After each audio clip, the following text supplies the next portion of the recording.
آج آپ کے علم میں ہوگا کہ شاعری کا عالمی دن منایا جا رہا ہے۔ آپ خود ماشاءاللہ اس طریقے سے دینی علوم، فلسفے، تاریخ پہ نظر رکھتے ہیں۔ اسی طریقے سے بہت کم لوگوں کے علم میں ہوگا کہ ایک بہت اچھے شاعر بھی ہیں، آپ کا ایک مجموعہ باقاعدہ شائع بھی ہو چکا ہے۔ کچھ میں چاہوں گا اس حوالے سے آپ سے کچھ استفادہ کروں۔ ابتدا میں مجھے بتائیے گا کہ عربی زبان سے بھی آپ واقف ہیں، فارسی بھی آپ نے پڑھی، اردو آپ کی اپنی زبان ہے۔ شاعری بطور میڈیم آف کمیونیکیشن، شاعری بطور ایک ادب کی صنف کے کیسے دیکھتے ہیں کہ بہت مؤثر ذریعہ ہے، اور یہ عربی، فارسی اور اردو شاعری کے جو امتیازات ہیں ان میں جو کچھ اختلاف ہے اس کو کیسے دیکھتے ہیں کہ کون سی شاعری آپ کے نزدیک زیادہ محکم ذریعہ ہے بات پہنچانے کا؟ شاعری ابلاغ کی ایک صنف ہے، یعنی انسان جو کچھ سوچتا ہے، جن چیزوں پر غور کرتا ہے، جو کچھ اس کے خیالات، احساسات، جذبات ہوتے ہیں، وہ چاہتا ہے کہ ان کو دوسروں تک پہنچائے، کمیونیکیٹ کرے، ان کا ابلاغ کرے۔ یہ ابلاغ ہے کہ جس کو یونانی فلسفیوں نے جب انسان کی تعریف کرنا چاہی تو اس کی نمایاں ترین چیز کے طور پر بیان کیا۔ کہا جاتا ہے نا کہ انسان ایک حیوان ناطق ہے، یعنی وہ بول سکتا ہے۔ بولنے سے کیا ہوتا ہے؟ بولنے سے یہ ہوتا ہے کہ جو کچھ آپ کے باطن میں گزر رہا ہے، جن حقائق کو آپ اپنے اندر محسوس کر رہے ہیں، جن کو باہر کی دنیا سے اخذ کر کے آپ ان سے کچھ نتائج نکالتے ہیں، کوئی اصول قائم کرتے ہیں، وہ سب آپ دوسروں کو بھی پہنچا سکتے ہیں۔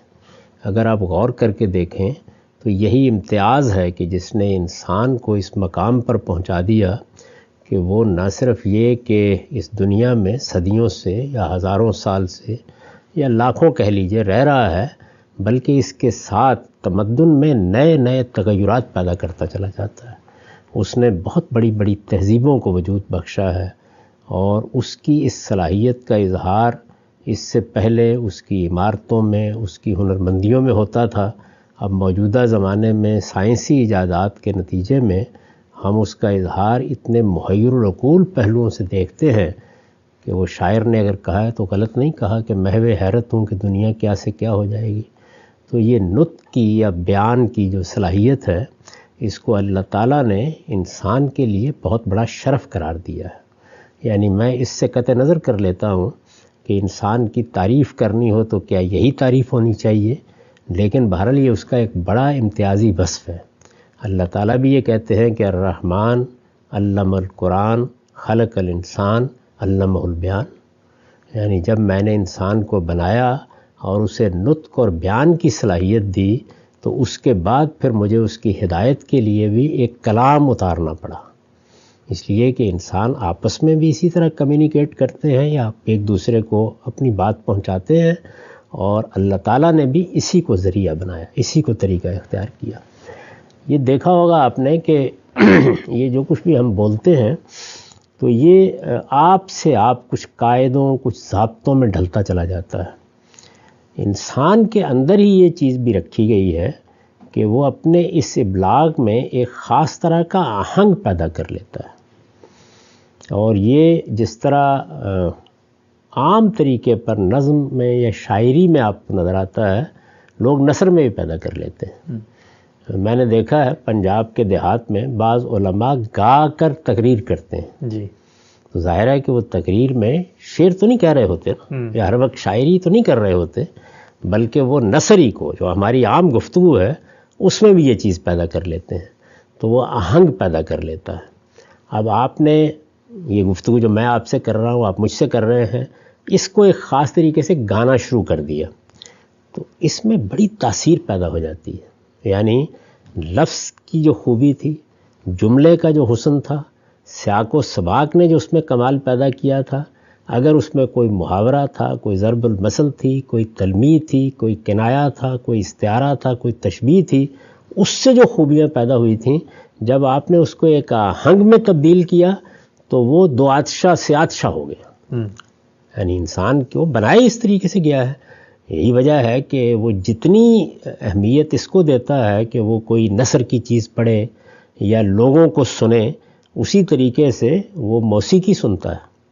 غنا سے دلچسپی رکھتا ہے، اور یہ کم و بیش آپ کہہ سکتے ہیں کہ جس طرح نطق کی صلاحیت عالمگیر ہے، موسیقی یا غنا کو اپریشیٹ کرنا یا اس سے حظ محسوس کرنا یا اس سے خاص طرح کا لطف لینا یا اس سے سرشار ہو جانا یا اس میں ایک محویت کا پیدا ہو جانا، یہ بھی کم و بیش عالمگیر ہے۔ اچھا، یعنی بہت کم لوگ ہوں گے کہ جو اس سے حظ نہیں اٹھا سکتے، اس کے کوئی خارجی اسباب ہوں گے، ورنہ عام طور پر یہ کہا جاتا ہے، اگر تو غلط نہیں کہا جاتا، کہ موسیقی بھی ایک عالمگیر زبان ہے یا غنا بھی ایک عالمگیر زبان ہے۔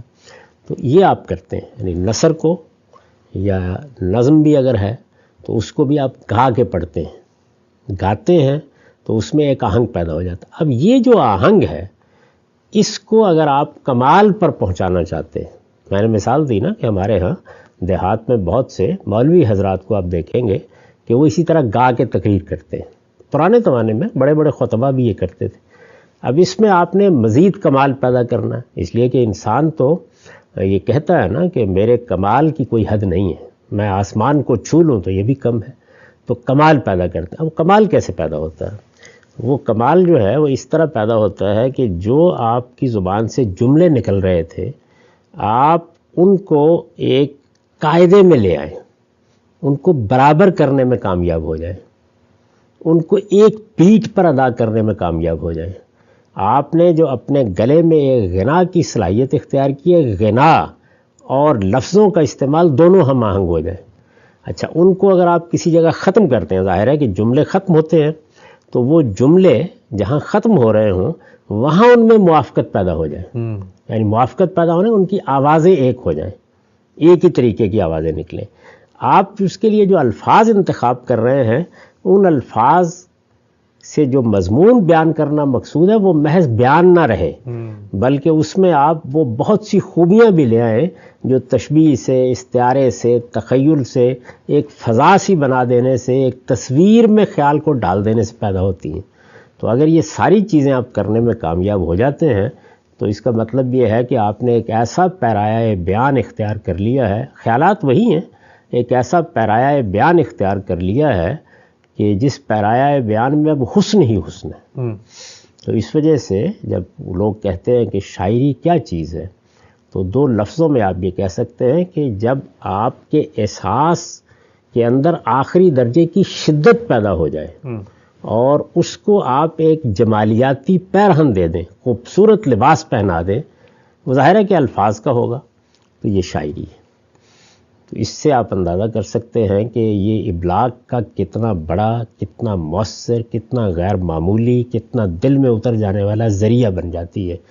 لیکن اس میں چونکہ یہ سارے کمالات آپ کو جمع کرنا ہوتے ہیں، تو اس کے ساتھ ہی ایک نقص اس میں واقع ہو جاتا ہے، اور وہ نقص یہ واقع ہو جاتا ہے کہ اگر آپ ان سب کمالات کے ساتھ اس کو قائم رکھنا چاہتے ہیں تو بہت سی چیزیں اور بہت سے معاملات اس میں پھر بیان نہیں ہو سکتے۔ نثر کی یہ خوبی ہے کہ اس میں اگر آپ گرفت رکھتے ہیں لفظ پر، بیان پر، جملے پر، تو آپ ہر چیز ادا کرتے جائیں گے بغیر تکلف کے۔ اس میں ہر چیز کو یہ پیرہن پہنانے کے لیے، وہی آپ نے یعنی بچے کو اٹھایا گود میں سے اور کہا بھاگو جا کے، لنگوٹی بھی نہیں پہنائی، لیکن یہ کہ اس کو کوئی غیر معمولی نوعیت کے ملبوسات میں آپ نے دنیا کے سامنے پیش کرنا، محنت تو کرنی پڑے گی نا۔ تو وہ محنت ایک ہے کہ محنت کر کے چلیے آپ وہ حاصل کر لیں۔ ظاہر ہے کہ جو بڑے لوگ یا بڑے شاعر پیدا ہوئے ہیں انہوں نے اس میں بڑا کمال حاصل کیا، اور بڑی حد تک ایسے ہی وہ مضامین کو ادا کر لیتے ہیں جیسے آپ نثر میں ادا کرتے ہیں۔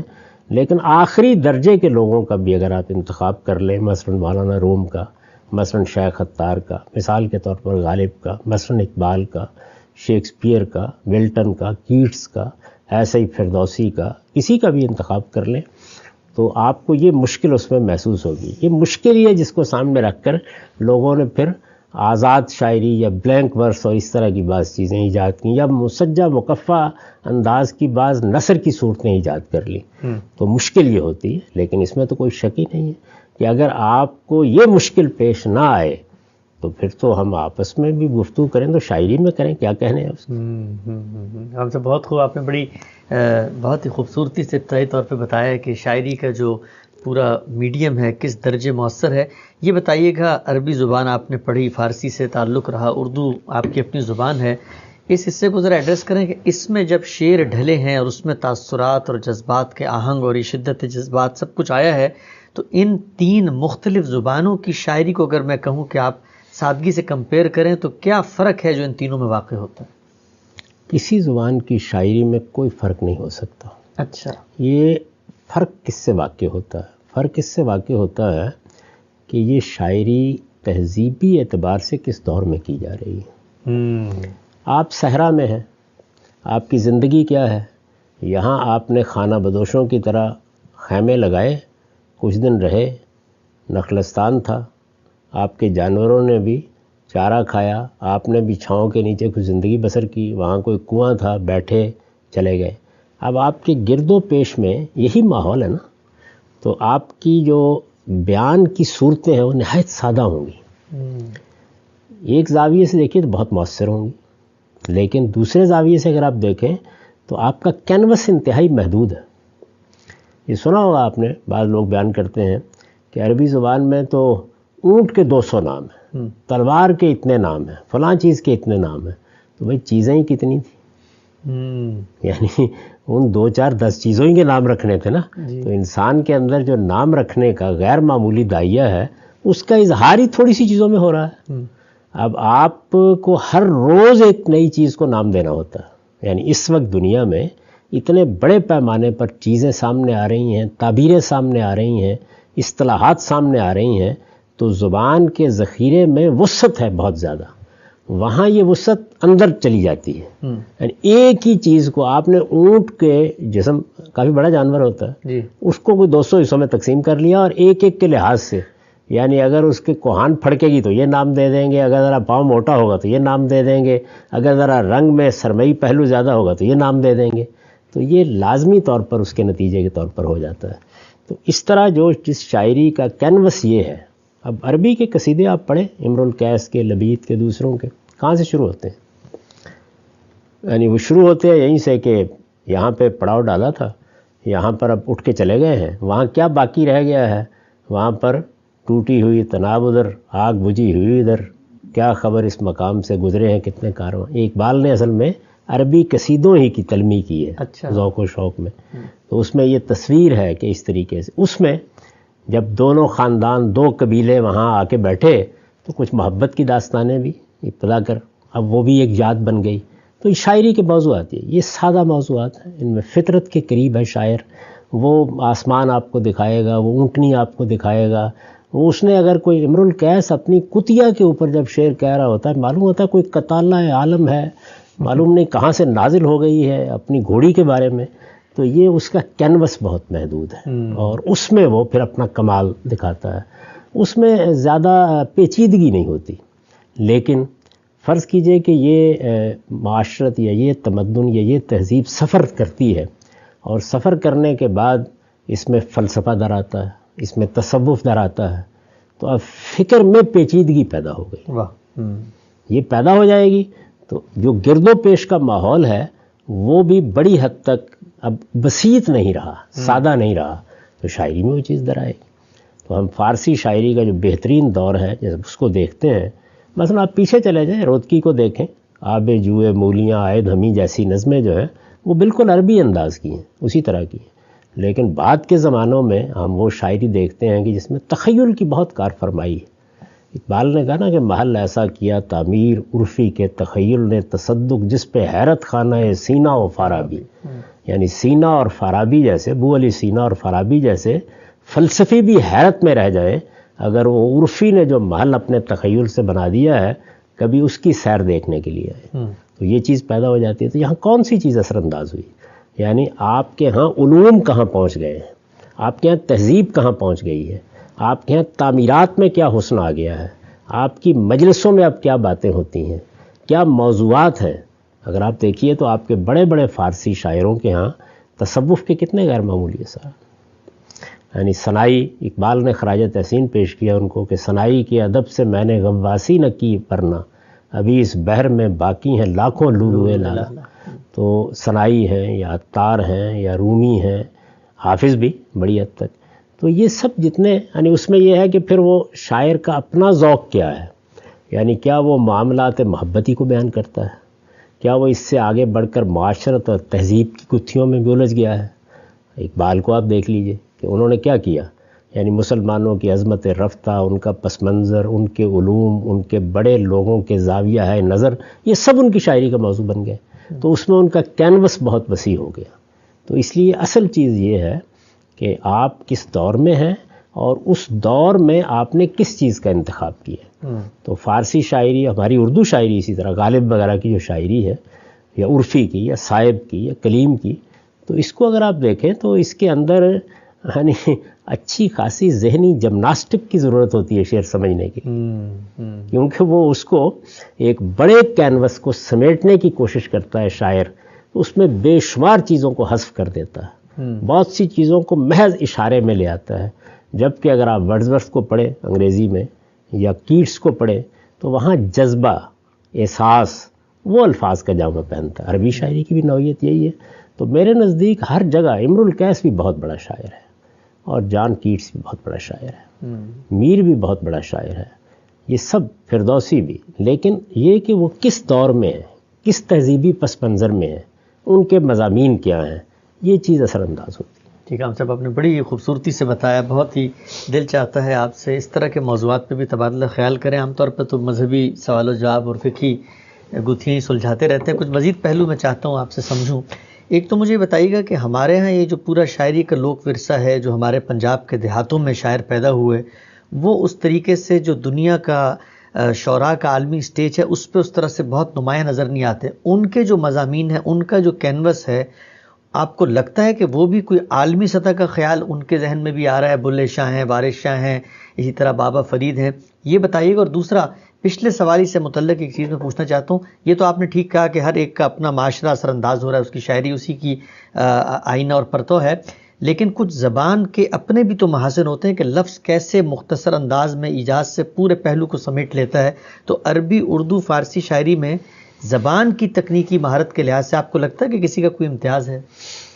دیکھیے، اس میں آپ سے عرض کروں کہ ایک تو آپ نے جو پہلی بات کہی نا کہ شہرت یا عالمی سطح پر، اس کا کوئی تعلق کسی شاعر کے بڑے ہونے سے نہیں ہے۔ اچھا، یعنی ظاہر ہے کہ شاعر ہر جگہ بڑے بھی ہوں گے، چھوٹے بھی ہوں گے، یعنی سارے شاعر میر، غالب، اقبال نہیں ہوتے، چھوٹے بھی ہوتے ہیں۔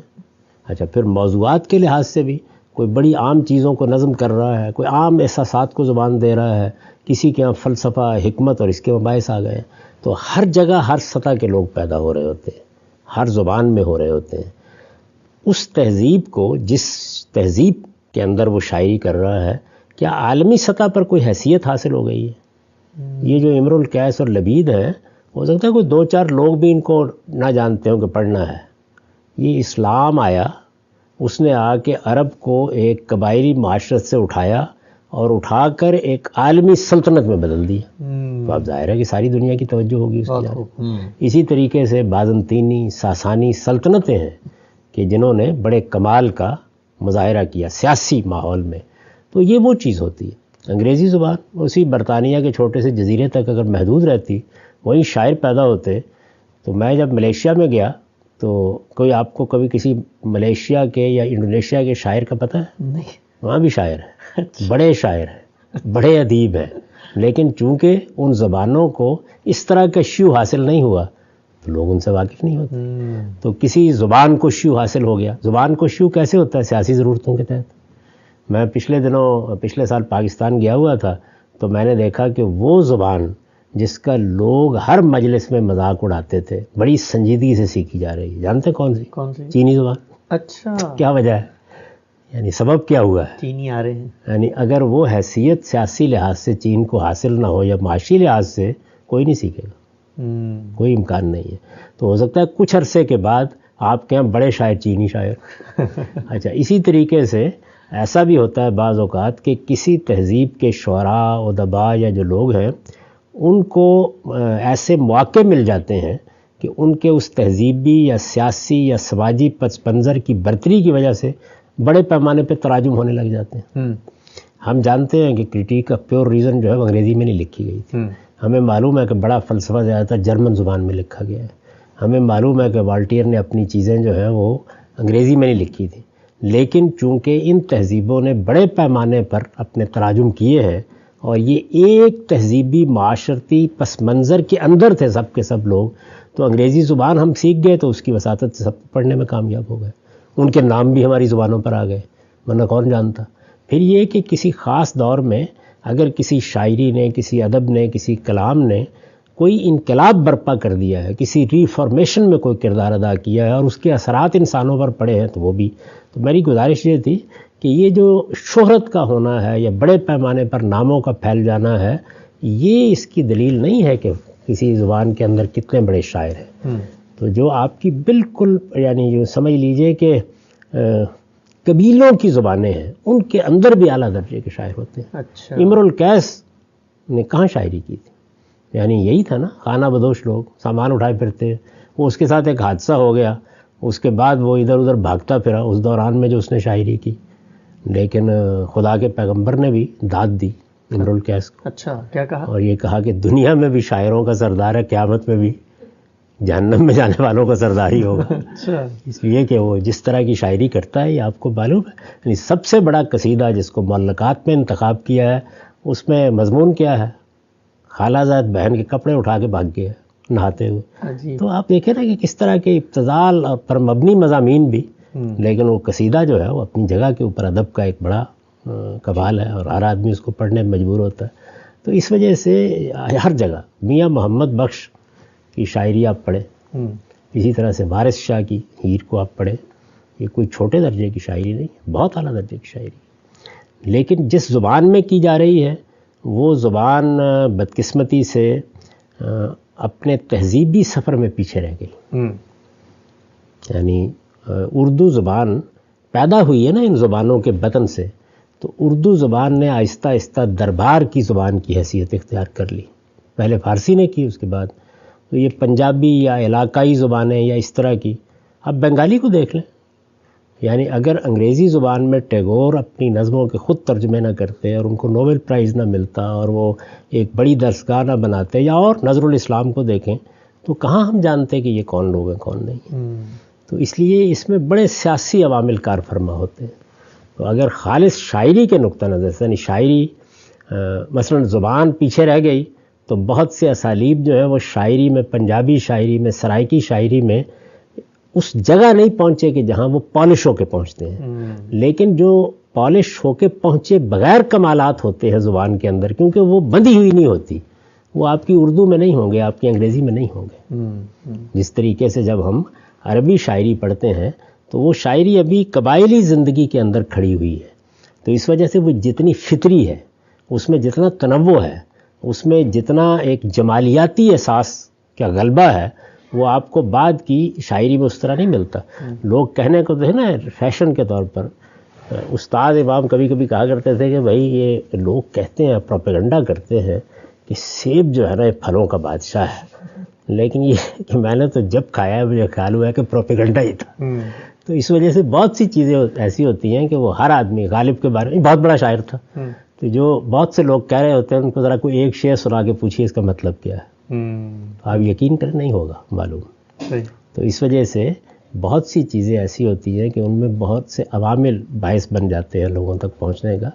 تو میں نے تو میاں محمد بخش کی سیف الملوک کا ہر فرق پڑھا ہے، ہیر وارث شاہ پڑھی ہے، اور بہت سی شاہ حسین کی کافیہ پڑھی ہے، بڑی اعلیٰ درجے کی غیر معمولی شاعری، اس میں کوئی شک نہیں، لیکن اس طرح سے نہ زبان اس درجے میں پہنچی ہوئی ہے اور نہ جو اس زبان کا سٹرکچر ہے اس کے اندر، مثلا ہماری اردو شاعری ہے تو ایک حرف کی آواز جو ہے، معمولی سی آواز، وہ بھی قاعدے کے اندر ڈھل کے آتی ہے۔ یعنی آپ دیکھیں، آپ ایک لفظ بولتے ہیں نا، یہ بعض جگہوں کے اوپر شعر میں لایا جا سکتا ہے، بعض جگہوں پہ نہیں لایا جا سکتا، یعنی اسے نئے میں تبدیل کرنا پڑتا ہے۔ اچھا، میرا اپنا مصرع ہے، نہ مطرب نہ ساکی نہ میں نہ ایاغ، یہ پہلے بولا جا سکتا ہے، آخر میں نہیں بولا جا سکتا، یعنی شعر وزن سے گر جائے گا اگر وہاں یہ بولا جائے گا، تو اتنی نازک ہو چکی ہے، اس لیے کہ عربی سے شروع ہوئی ہے، اس کی عروج فارسی کے مختلف مراحل سے گزری ہے، اور اس کے بعد اردو زبان میں وہ پالش شکل میں اپنائی گئی ہے. اس کے برعکس جو پنجابی زبان کی پنگل ہے، وہاں کی عروض ہے، وہ اس طرح نہیں ہے. اس میں کوئی آواز ذرا بڑی ہو گئی کہ چھوٹی ہو گئی. جس طرح آج کل آپ نے دیکھا ہوگا نا، موجودہ گانے والے جو ہیں وہ نثری قسم کے ادھر ادھر کے مصرے جو ہیں انہی کو لمبا کر کے چھوٹا کر کے گا لیتے ہیں، جبکہ اس سے پہلے بڑی اعلیٰ درجے کی شاعری ہوتی تھی جس کو گایا جاتا تھا.